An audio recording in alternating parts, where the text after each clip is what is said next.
మీ మన జెంట్స్ అందరూ కూడా లెఫ్ట్ సైడ్ ఫ్లెక్సీకి లెఫ్ట్ సైడ్ వచ్చేయండి. దిక్కు అన్న సాయి సతీష్ సతీష్ సార్ సైడ్ రండి. బయట ఎన్నుకున్న వాళ్ళే ఫ్లెక్సీ బ్యాక్ సైడ్ హైలైట్ అవుతుంది. కొంచెం పైకి లేపండి. కవర్ అవుతుంది, మీడియా కవర్ అవుతుంది. ఓకే, నేను కొంచెం ముందుకు రండి. ఎవరైనా వాయిస్ ఇచ్చేవాళ్ళు కూడా అది తీసుకొని రండి. రండి వచ్చేసి కింద కూర్చున్న వాళ్ళు ఉండండి. పైన వాళ్ళు ఇచ్చిన ఆమెను వెంటనే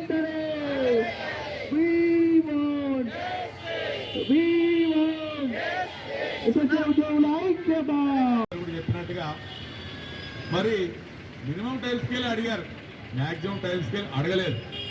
అలాగే ఇక్కడ ఉన్నటువంటి డిమాండ్స్ అన్నీ కూడా మొదలు చెప్పినట్టుగా ఒకే ఒక అంశంతోనే అయిపోతాయి. అదేంటిదంటే రెగ్యులరైజ్ చేస్తే ఆటోమేటిక్గా సేవలు వస్తాయి, ఇన్సూరెన్స్ వస్తాయి, వైద్య ఖర్చులు వస్తాయి, మిగతా చిన్నటువంటి అవకాశం ఉందనుక ప్రధాన డిమాండ్ రెగ్యులరైజ్ చేయాలి.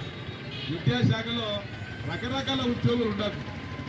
కొంతమంది టైం స్కేల్ ఉద్యోగులు, లేకపోతే కాంట్రాక్ట్ ఉద్యోగులు, పార్ట్ టైం ఉద్యోగులు, రకరకాల ఏ ఉద్యోగులు కూడా ఉండద్దు. మరి తెలంగాణలో మనం కోరుకునేది ఏంటంటే నీళ్లు, నిధులు, నియామకాలు ఇటు కదలంగానే ఇట్లా రాగానే ఇట్లా మారుతుంది. బ్రహ్మాండమైనటువంటి జీవితాలు మనం గడుపుతాం అనుకున్నాం. ఆ 9 సంవత్సరాలు అట్లా వేయింది. ఇప్పుడిప్పుడే మొదలైంది. ఇది ఏడాది అయింది, 10 ఏళ్ళు దాడింది.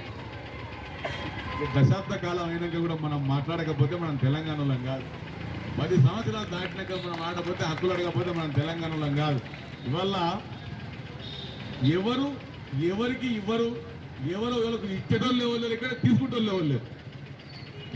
ఎవరికి ఇస్తారు? చాలా మంది అంటారు ఇది మీకు ఇచ్చాము, మేము మీకు ఇచ్చాము, ఆ పథకం ఇచ్చాము, ఈ పథకం ఇచ్చాము, మీకు వేతనాలు ఇచ్చాము, రకరకాల మన సమాజంలో ఉన్న వర్గాలకు రకరకాలుగా మేము ఇస్తున్నాం అని చెప్తారు. ఎవరి సొమ్ము ఎవరిస్తారు? ఎవరి సొమ్ము ఎవరిస్తారు?